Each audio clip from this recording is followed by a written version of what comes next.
napesi mo tesika bozwami so boza na moi bonjour so boza na pokwa bonsoir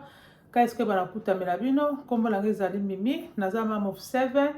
naza marié nafandi précisément na mboka Angleterre oyo ezali chaîne ya Mimi Kaka TV na chaîne oyo nasalaka makambo ebele donc napesa baconseil concernant mariage epe bajeune na biso bani koaspire mpe bajeune couple na biso déjà ata mpe biso baoyo tositoumeli napesaka mpe bakelke conseil ndenge tokobatela mabota na biso mabala na biso nasala bavideo ya bamotivation ménage ya cooking motivation ndenge okobongisa ndako na yo environnement na ezala toujours ezala propre nasala mpe bavideo mpe ya beauté mpe santé baretour de course bavlog donc moi makambo ebele nasalaka na chaîne oyo napesi bafamille kopesa toujours baconseil na famille lokola biso bata bafamille nombreuse boye donc chaîne oyo ezali ya yo donc bosapote Mimi Kaka TV na bacommerce na bakoshare na kolaki bavideo nde omonaki ye communauté Mimi Kaka TV ekoyebana kokende lava napesi bapote bamerci baboni na ngai nyonso ezala baboni na kala tobandaki na bango ata mpe oyo asika baza toujours kobakisama tika ete nzambe apambola bino bokote toujours na kosupport Mimi na koshare donc nzambe akoyeba na kopartage kopambola bino na bo bayebi Mimi Kaka TV te basala nini baleka mpe na kodécouvrir Mimi Kaka TV donc lelo na sans plus tarder lelo toyeba na kolobela sujet na biso lelo ezali ke toyeba na kolobela na take biso baparent ndenge toyeba na koprépare bana na biso ya mibali toyebi ke tofokosaka toujours na bana na biso ya basi ndeni mwana mwasi fo kobongisa nzoto mwana mwasi ava kosangaje okende na libala ifo koyeba kolamba ifo koyeba kobongisa ndako ifo kozala mature enough ifo kozala boye nde topaka bana na biso ya basi mais na constate ke ngai mpe nazali boye naza mama bana 7 nayebi ke naza na 5 garçons naza na 2 filles donc biso soki tozali wana fo toyeba na koprépare bana na biso ya mibali mpo toza komona ke bana na biso ya mibali bazokende bamariage baoki apartir ba 20 ans ba 25 ti likolo mingi bazozala prépare te parent ezotinda loka mwana oka libala kaka ngulungulu boye akei aza na notion ya libala te olakisi ye te oteyi ye te fokalisaka mingi kaka na bana basi mais bana mbai baza mpe na mosala bango mpe fo bayeba mpe ndenge nini ya koyeba na kovivre kati na mariage ndenge nini bakoyeba mpe na kobatela ya libala bango mpo mariage nalobaka toujours ke mariage ezali travail ya 2 personnes soki kaka motu moko osala kati ya mariage omonike mariage wana mpenza eke liboso te mais soki bino so mibale botie la main dans la main boza kotravaille mpo na succès ya mariage na bino apres botie so nzambe na bino kati na centre ya libala na bino omonike libala na bino osala nini ekozala toujours de progrès en progrès de gloire en gloire de victoire en victoire donc baparent tozali wana toyede bana na biso ya mibali oza sirke to mwana azokende libala donc oza siri soki azali mwasi oza siri ke olie mpenza mbongo mpe ozokomérite yango soki mpe azali mobali mpe ozomona ke kuna kokende donc akozala bon papa akozala responsable aoteyaki na libota na ye ya mwasi na ye donc biso nyonso wana fo kolakisa bana biso ya mibali mpo bana mosusu bayebi na bango te ozomona aza na ignorant ntango akende kuna azokebandela vie ya sika azoyeba te akobandela wapi azoyeba te akobandela akosukisa wapi nde tozomonaki bambutumbutu mpo ete bana biso oyo tokobalisa mpe ya basi baodeklare bazoyela mpe mingi ke bana mibali na bango bajeune oyo baza kose comporte bien te baza na notion ya libala te baza tendre te baza na affection te baza na bolingo te donc mama papa soki oza na bana mibali na kati na ndako longola tabu na bakajui ke tabu eza malamu te tabu eza ignorant ntango oza na bana na yo ozonga kokommunike na bana na yo te ozolingolasa bana oyo baexpérience oyo opasaki te soki opasaki na expérience ya malamu lakisa bango soki ezalaki ya mabe oyede bango afeke bango mpasani batombe na makambo oyo otombaki na yango te tolongola tabu na bafoye na biso atravers bana biso ya mibali atravers bana biso baza na mposa kozala enseigner soki toenseigner bango te moyeke motu mosusu akende kolakiselo bana no makambo mbala mosusu na nzela ya mabe mais yo ntango ozali kolakisa bango déjà si ntango baza mike wana oza koteya bango omonika ata bakoma libanda bakoyoka ya mabe bateya baparents bande osaso boye te mama mande koloba boye te papa aza koloba boye te ezala biso bamama tozali wana bien mi place mpona koenseigner bana biso ya mibali ndenge na kovivre kati na mariage na bango ezala yo papa enseigner bana mibali donc yana baka toujours ke biso baparents toza exemple ya bana na biso to bazomona ke biso moko na kati ya ndako toza kovivre malamu kaka oyo azomona oyo bazomona bango mpe so nzambe asungi bango plus tard ba maman pe kata ba foyer na bango so bazomona ke biso ba parents tozo vivre bien te bazo bakokopi kosozaka na soso bato akoswana bato akobitumba bato akowelana bato kimi eza te bango mpe akosala nini bakomaka yango bakokende yango na bandako na bango donc papa fandisa mwana mobali somoke mwana mobali alinga kende fandisa papa yo ozwi baengagement onokini kobala premier po ezali denke lakisa mwana amour mwana alinga bolingo aza na bolingo akolinga mwasi na ye oyo ebiseke mwasi wana azakoki kolinga azali une partie na yo azali une partie ya ame na yo lelo soki mabe ko ekomeli mwasi wana yebaka esali nini mpe ekomela yo soki mwasi aza na pasi wana ezali ya yo donc loekala kolinga olinga mwasi na yo lokola yo moko ozali komilinga pesa mwasi na yo fungoli motema donc mwasi nasala nini akuta kati na motema na yo mpona olinga mwasi na yo selon la bible ndenge lobi ata soki totala kati na Ephésiens lobi ke Marie aime ta femme et toi femme sois soumise yo papa sala devoir na yo soki omoni ke olakisi mwana ke sala devoir na yo ya kolinga mwasi na yo nde mpe mwasi omoni ke soumission wana ekosala nini ekoya nango automatique mais soki azomona ke ozolakisa ye bolingo te oyo alingi osala ozokosalela te omoni ke mpo soumission ya omoni ke soumission oyo bolobaka na bapapa omoni ke ekozala mama mpasi mpo mwasi asala nyonso esoumettre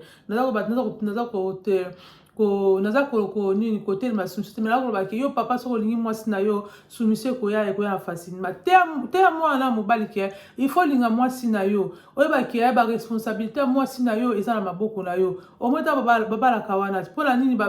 papa ya mwasi akenda kopesa mwasi epa ya mobali mpo ayebi ke ye suki eza so baresponsabilité na ye te soki azali koliesa ye soki azali kolatisa ye donc ye aseni asukoli maboko soki baresponsabilité wana eye siko na mokumba na yo ye siko na nini na mapeka na yo yo nde siko ozala siko oblige wana yabana kolesa mwasi na yo yabana kolatisa ye na bapasi na ye eza na butu eza na moi esali nini ekomi na mwa boko na yo linga mwasi na yo sheri mwasi na yo atata bokende baeglise ni batunaka wana okosheri ye yes na ntango na pasi mpe na bisengo yes donc o make sure ke ozolinga mwasi na yo ntango wana okolinga mwasi na yo yo mwana mobali olingi kosangaje mpe odi so ozwi fiancé déjà okomi deja prêt mosusu osopi deja biloko déjà okomi prêt soki mpona mariage église yoka mateya oyo olanda ekosala nini ekoyebana koedo mbala mosusu balakisaki yo te linga mwasi na yo sheri ye donc sali aza lokola ami na yo nde ya liboso azala confidence na yo donc makambo na yo nyonso ozosala nini oyebisaka mwasi na yo donc bozala ini botie nzambe na kati na libala na bino omoni ke nzambe akosala nini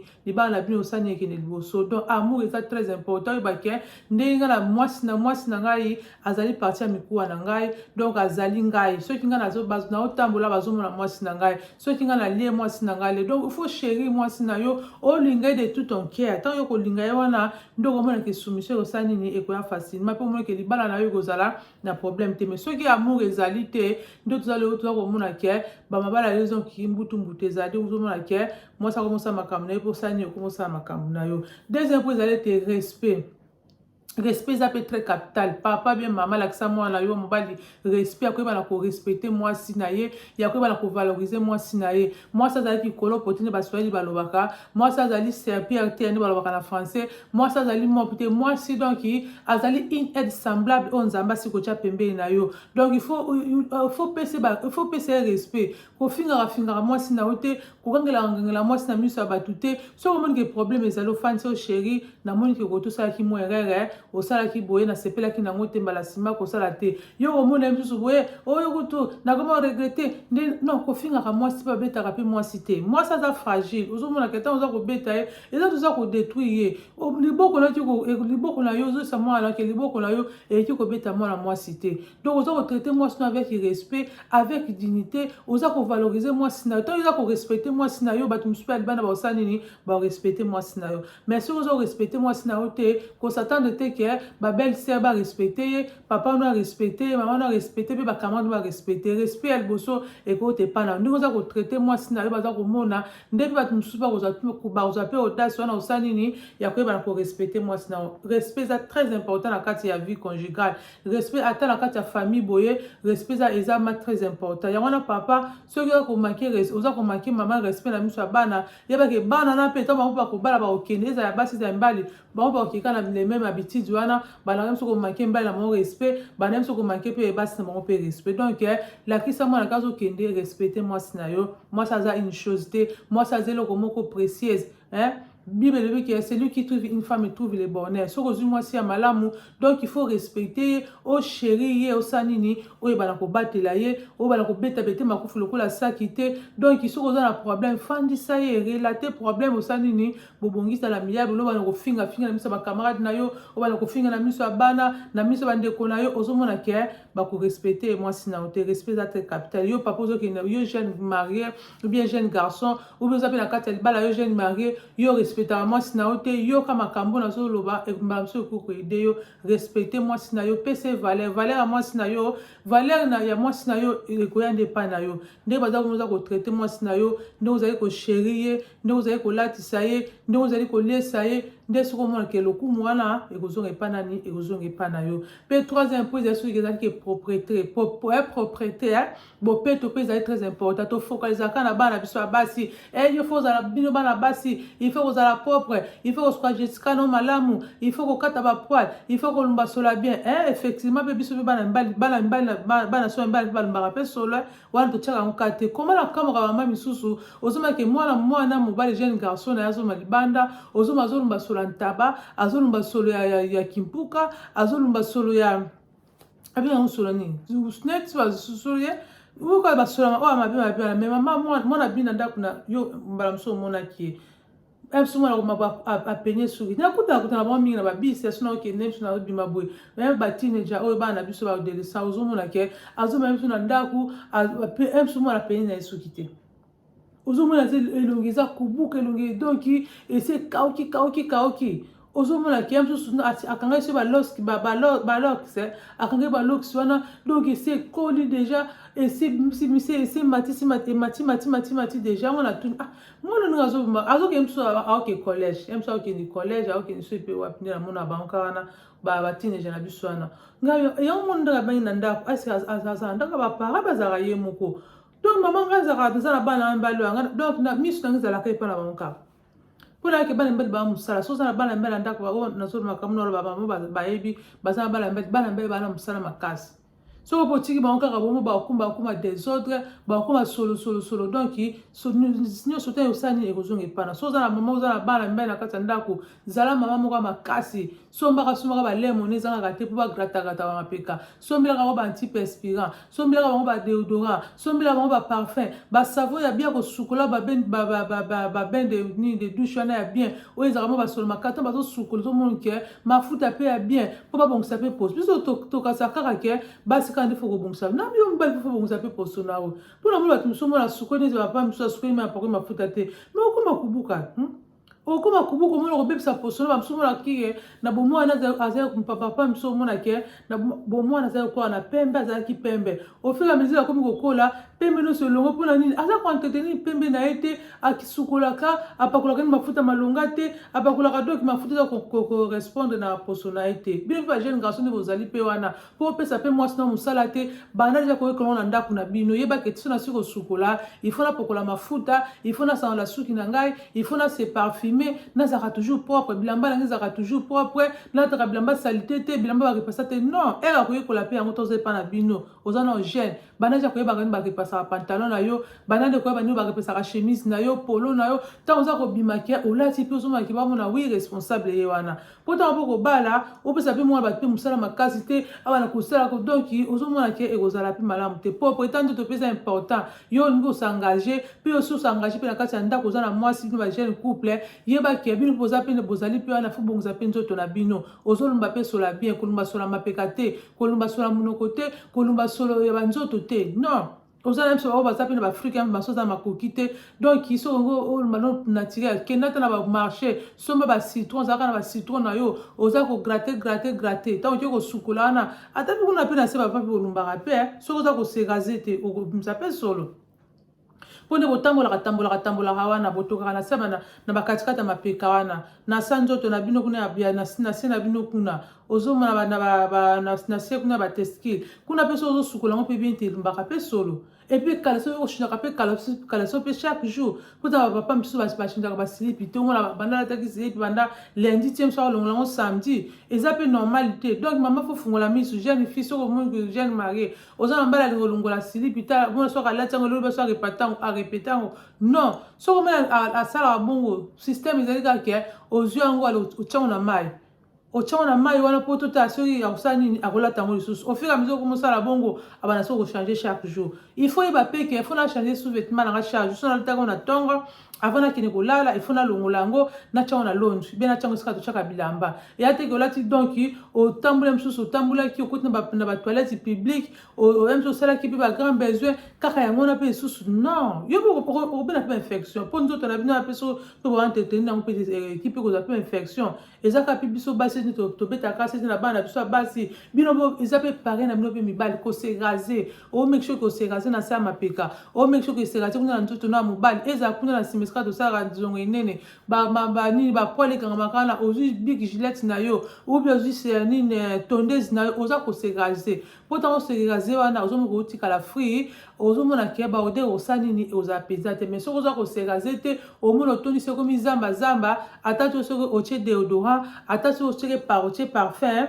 et aussi mbato bana toujours dégager donc il faut que la paix propriété bilambe bébé olongoli olati lamba sika pourtant on koma kuna pena ndoka libala so mona ke oui moi c'est pas mona ke oui mbala nga pas formé te ke moi ça ko balo ko pesa moi si musala oui bata ko kata nini soki sukite oyebi ko nini ko se raser te ozaka ka des autres zo mona ke pe wana pe moi c'est ata moi pas ape so pe respect au sanini et aux alate ozo mona ça c'est dans ko lobela nyo so te ba parents ils appellent devant na so ba parents ozoma ki mwana ja kumja o ba 20 déjà ba 25 donc bana ja kote ya ye so ko mazaka des autres nga ko sukolate o zaka mama matata na ko sukola azaka mo ba solo bana ja pe ko préparer déjà mwana pour peut-être que kuna moi ça qui écoute na wana azani ya mate azamuntu abana ko ka ba odeur wana et mo le bosani ni pe e bana ko disposer nde mo za biso ba mama so ko zo prendre soin na yo te nde to indisposer ka bino ba papa nde mo bino ba papa pe so ko zo prendre soin na yo te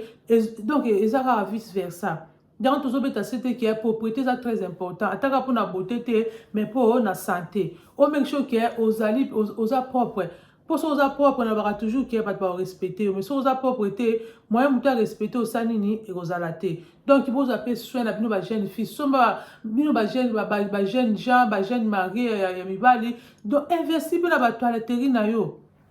okina msolo zo rambongo kenye na supermarché kota luka ba déodorant na yo luka ba savon no abia ko sukola ba dove ezali wana ba linix ezali ba savon makaso mo ketan ko sukola nango wana omoni ba nive ezali e ba savon ze bele ba supermarché wana donc ko sala no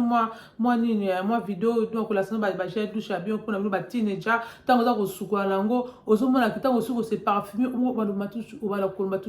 toujours sur la bien aucune université aucune collège na ba collègue na yo koninga te ke baninga ba kima kayo to ba omona yo na ba kongo kima eza bien te luka ba tout ba procha kayo po ba zo profiter na ndenge za ko smell nice ba zo profiter na za ko lumba so kitoko zo mona ke ba za ko apprécier zo mona ke ozala bien mais so mona ke ozala groupe baninga ba tamba mono ka ba kongo palangana ezala yo papa eza signe bien te ezala sake eza signe mal propre donc papa pe faut te kera na bino moko suki na fo ba ke ba kataka suki kotika suki belé te poso suki pe to na mutu pe ozo mo santé au moins que bébé ça musaka pa parent ma to pe faut ko sukola rapé ba pam so ba rapé ke il faut la ko tata moi kuti du coton na longa ba saleté ayebité ata manzaka ta so kaza mo pa kata manzaka négligence manzaka makoni non donc tam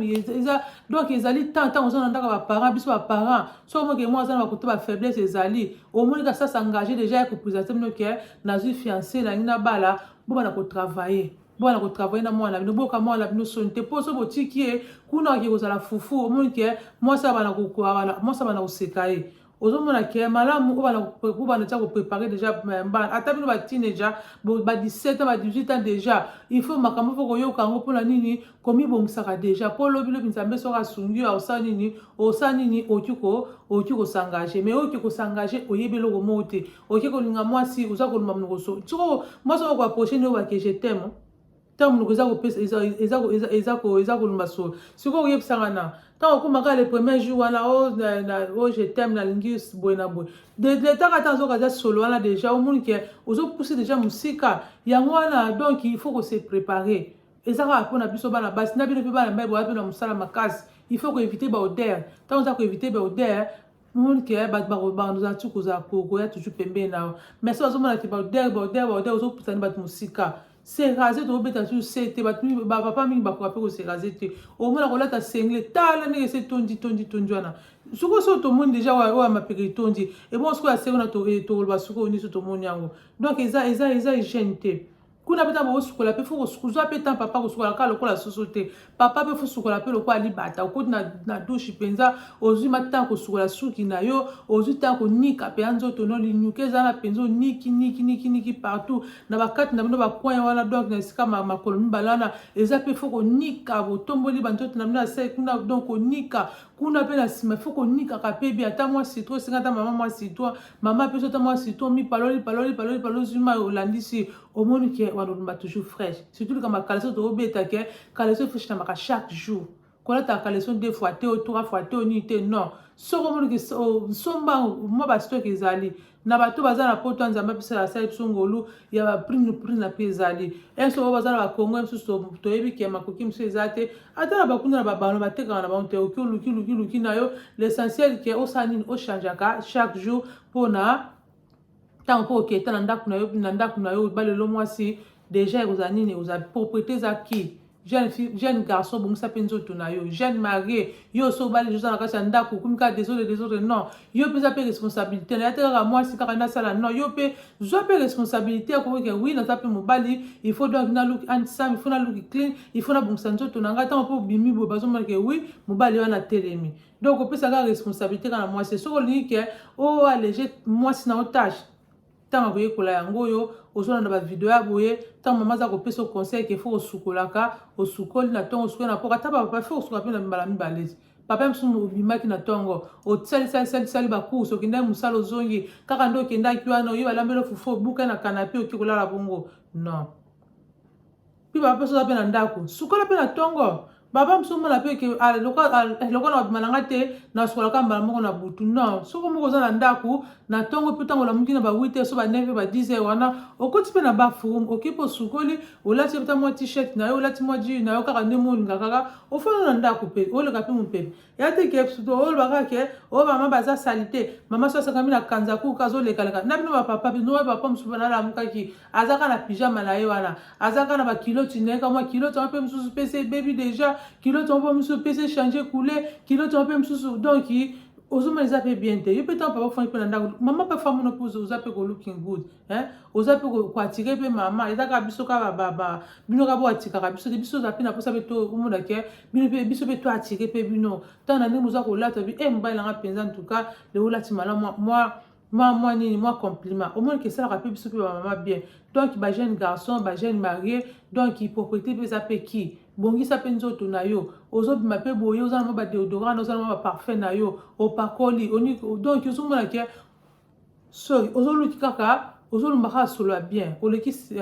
pembe na baninga ozolumba solo ya bien pembe na mwasi na pembe na bana na yo na famille donc ozomona ke ezali mpe bien propriété mpe ezali mpe très important et puis communication mpe so eza mpe sous base ntango oza koki kobala mwasi ya bato il faut sololaka na ye eya te kobali mwasi ya bato akomi na ye lokola akomi eka lokola so babengaka ni ekeko yo oza kote mosusu ye baza kote mosusu non ntango obali mwasi donc il faut bose communikaka ko na ntongo bolamuki wana kuta mo ezalaka mpona po bolingi mata susu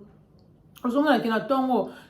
mo bapungi kataka na bosololi na mwa moke na ntongo lisusu ntango na ba 7 heures ava bokita bosololi su mwa moke lisusu na butu so ava bolola lisusu bosololi ozomona ke ntango bosala bongo moke bolingo na komata bolingo so communication eza na ndako te ozomona ke bolingo ezwana okita mpo ozomona ke mona moto aza na makambo na ye mwasi exprime eza te na vie bakumi na bake makambo ya kosolola ezangaka te makambo eza tala ebele makambo ezalaka ebele ya kosolola oyo okutana yango na nzela oyo moninga mpe akutanaki nango oyo tomona bareseau sociaux toye tobeti toseki omonake esalaka bien kobali mwasi ba fo solo la kanaye yo kokanga na internet te kokanga na phone na yo te komipesa kana musala na yo te il a un temps pour tout temps musala ezali te internet ezali te ya kosola pe na mwasi ezali te ya kobimala mwasi na yo donc kosala ba projet ya couple na bino sanini ezali donc communication fait la communication yo to eza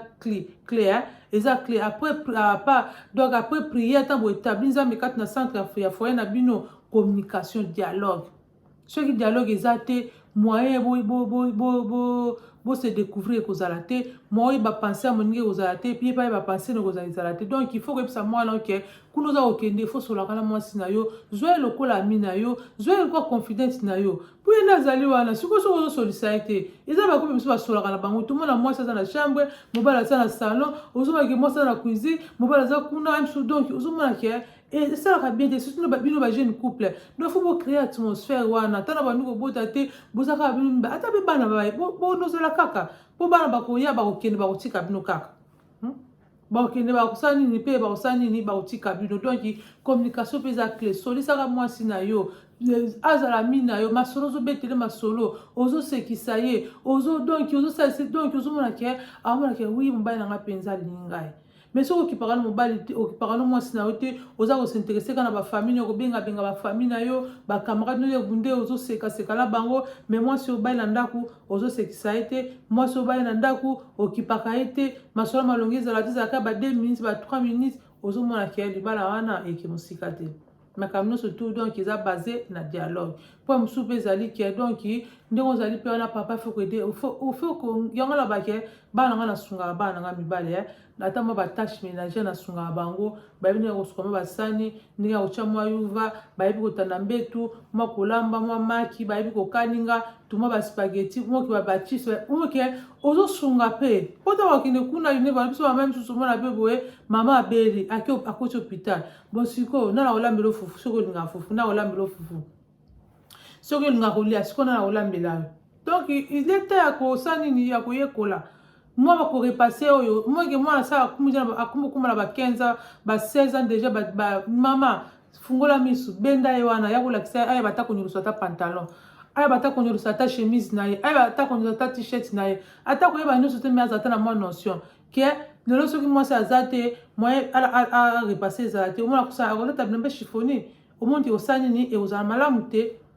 Donc tous ça bien biso ba parents tous ça mieux placé ko aider bana biso na ba question ko aider moi na ote na nga ko aider lo moi na yo un jour na ba ko aider na nzela manana na ndenge ya mabe biso mo tous allons tous ça mieux placé ici longtemps que tous nzamba pesi biso ngolu tous na bana biso na pona na ministre su bana msusu azwa kingolu ana tem su mama kufa na ya avant papa patika bango avant bazungo to ba ko msu na ba tata mwasi ba ko pa ba noko mais yo za na bana ensemble nzamba sali ngolu tous na bana yo profiter na bana yo la kisa bana na yo linga bango ozuma ke tanza ko aider bango ozatina ba bon souvenir so kinga za lelo boye eza pona mama na ngai to mona tana ba bible ana ba hero yo eza pona ba mama ne baza ko sunga bango ko chichote bango le to mona ke sani tane ba kuma to mala ko tanga bango baza ba hero yo biso ba mama ne to zali wana to donc to saka to zali konzi anda mama la ba kisu mama lali ndako pelali ozomona la kisa moi bana yo donc ya koyeba ko saba ba tâche ménagère tant ata bakina ndako na bango ba sanini bana tuko sunga mona ke o sheri na nga sali mingi sheri na nga pale miskana sena silata moi yuva tikata na repasser tikata na sala bona salata moi kapofti ozoma ke nyonso to ne sanini e ko pesa ambiance na famille soki moi na tata na notion mo côté atana ba sukola ta ko po ebité de ba sukola sana ebité de ba tindaka mbete ozoma ke o ko rende moi na donc moi no ozoma ke et on a pas de difficulté mais si vous avez déjà les bas âges dans le bac toujours ça et vous avez la base aux hommes que vous ça moi na base au monde que azo ko na malé mbe vous avez toujours na makila nae partout au kende au sanini après ba tout le temps ko pratiquer yango donc les responsabilités sur les parents tout était fait bana biso mi bal tant bazo kini pe mariage yango ils appellent ba sepela ça ba na bango ba sepela bango ba sepela pour sani bala ezana kimia mais ce que moi no azan enseigner yo zuka ko tinde ka libala ngulu ayebi nde ba respectera moi cité ayebi nde ba lingaka moi cité ayebi nde ayebi nde ba communiquer na libala te entre femme et mari ayebi propriété nzoto te aza ko lumba solo aza komba solo laine solo mapeka solo nzoto ozomona ke ekozala malamu te mpo na biso asuki ezali pe ke il faut koyede bana na biso ya mibali tozomona ke biso oza na bana basi nzambe asali ngolu oza na bana basi bana mibali bango biso bana basi baya bamosika mobali mpe kuna mosusu mpe aza mpe moseka mobali babengaka bana bachaste aza mpe soki chaste ayebi ne basi te sikoyo kotikaka mwana ke ngulungulu nde sikoyo akende kobandela ndeni makambo nyonso ebandaka kuna soki na oni mundu wana makambo nyonso ebandaka kuna soki na lile de miel bon sikoyo soki mwana aza préparé te na domaine mpe kuna ya lie sacré sikoyo ozomona ke mwana aza na difficulté mosu ntango akekuta na mwasi ne mbala liboso mwana ayebi nano makambo te ozomona ke soki ake kosala na ndenge ya mabe ozomona mosusu mwana sikoyo mwasi mosusu akoza na traumatisme nde omonaka basi mosusu ozomona ke nde se mosusu badevirige na ndenge moko ya mabe ekotisi traumatisme mosusu ata mpona kosala barapport se so akoka su te so akomi kaka na point omona ke orgasme ekimie mpo azokanisa so premier jour nde premier jour nde basalaki mosusu basalaki na ndenge ya mabe omonake ekoti na motu etikali awana sikoyo osala nini omonake orgasme ekozala lisusu te ozomona ke akobana kuma koenjoy mpenza nini bana enjoy sexe na été donc ça peut très important kolakisa mpe bana na biso ya mibali mbala liboso okuta na mwasi na yo il faut kosala boye il faut komemela yango boye il faut kozongisela yango boye kokelango na précipitation te papa so omona okoka na osoni bie mama oka soni bolukila ata mwana bino koche akoche mwana na bino ndenge nini bakokuta mbala liboso ndenge nini ekozala po ete mwana mwasi asa nini oyo azali moseka asa nini ayoka pasi te mpe etraumatize ete mpo soki asako na ndenge ya brutalité ayebi na ete akoti kaka boye omoni ke osa nini ekobana kotraumatize ekobana kotraumatize mwasi na ye abana kobanga mpo sa nini soki mpo basala nini balenga yango tomonaka biso bajeune couple mingi omwana mbala komipesa barapport oyo alingi te na simba ye oyo alingi te na sala mpo na nini mbala mosusu ndenge okendelaki nde mokwa liboso otraumatizaki ye déjà oyebaki te mosusu babandaka na mwa bapréliminaire il faut na simba mwa baparti oyo na simba boye nazongisa boye apres sikoyo nde naosala nini nakoyeba na kopénétre mais yo soki oyebaki yango te nyonso eza très important même kuna na lie sacré ava babanda il faut kolakisa bango mwana mpe aza moseka mpe mama mpe yo olakisi mwana te mwana aza moseka oke libala nyonso makambo na yebi na yango te boye oprépare te kuna soki okesani azalaka ebimeka na mbetu boye akomitanaka na mbetu boye akoyeba na esika bandiki babandelaka mpe te nde basukelaka mpe te omoni kosala nini okomisa mwana no foutaise yo mpe mosusu papa osala nini mpe osala nini okomisa mpe bino papa okomisa mpe bana bino nini mwana mpe mbala okoma mpe foutere donc nyonso totika batabu bamama oza na bana basi oza bana ya mibali fungola misu na yo teyaka bana na yo lakisa bana na yo oyo nyonso tolobaka makambo tolobaka oyo makambo ya sexe banino na classe kuna batangisaka bango omona tuma bana mike baprimaire ba 5 ba 6 baza kotuna baquestion makambo ya sexe yo kasi bakola yango na basukulu kuna sikoyo tamba yo nde sikoyo bana sikoyo okotisa bango deja ozoteya bana ndenge malamu atata bakoya na yango bakompane te fo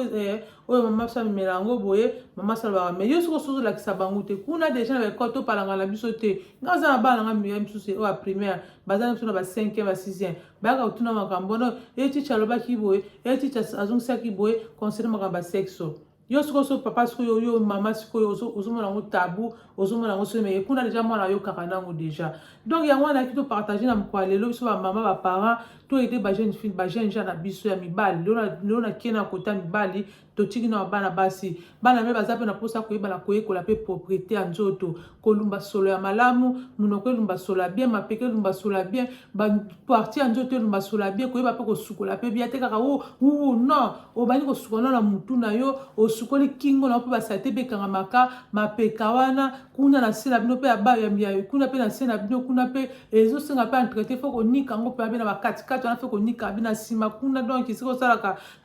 eza mpe kosenga fo entretien po soki ozonika yango bien te okendaki toilette mpo pangosa ye bien te esalaka nini edégagaka mpe donc papa ozali wana mama ozali wana soki oyoki etama conseil mais quand même soki omoni okokoka te lakisa ata mwana alingi kozengage alanda ata video mbala mosusu ekosala nini ekoyeba na koyede eyeba na koyede ye bopartage video bajeune gens nayeke bajeune gens bolandaka nga ata bajeune gens partir déjà ba 18 ans ti ba 25 bolandaka nga mpe donc tous les quatre bolandaka nga donc à partir de 18 ans ti ba 60 bolandaka nga donc nde ezali wana bo partager ba vidéo ba tunsu ba découvrir mini kaka TV ba ebiete donc awa to finga ata to ka pesa kaka oyo nzamba ationa expérience tozana ngo yango to yaka ko yeba ko pesa moi mayelo nzamba pesi oza nango oyeposa no sungi bandeko na mso mutaki na ignorance koto na yeba kite tika na sala pe na ede bana nga pe mbali bana mbali bana musala makasi ba mama donc il faut to take pe kia na bana biso mbali ko la kisa bango pe selon vini ezali ko kende donc omone ke to ke bana ko ede ba mais so to ede bango te kuna ta ba kende ba ke sa fufu ozomona ke sonyo wana esani ni egoyeba la kozongela yo toyebi te ke bakoki kolongo sombala moko mais so azata na mwa base bana mwa notion ntango bakokende kuna biso tozalaki mabala te toyaki na mwa base mais male makambo so tobakisaka toyaka kati ya libala tobakisaka yango bake on apprend tous les jours mutumako bakobeta tolo ekende makambo nyonso to asali nini akoki toki na chaîne mutu ndinga mosusu oyoki koto oyo basalaka nde boye soki eza ya malamu pratique omona apesa nini emarché mpe na kati ya vie na yo bien marché katikati na libota na yo donc nzambe apambola bino alingi bino mingi soki mwa video esepelisi bino bozanga te na olake bozanga te na okomate surtout partage nde kosala ke bato bana kodécouvrir mimine kaka TV kokaka donc mpona moko te mama soki oyoki ede bamama mpe mosu baza na bana mibali ntango akoyoka boye bakosala nini bakoyeba mpe na kose retrouver koede bana bango mpe mibali donc nzambe apambola bino tokuta so na prochaine vidéo napesi bino kaka ba bye bye.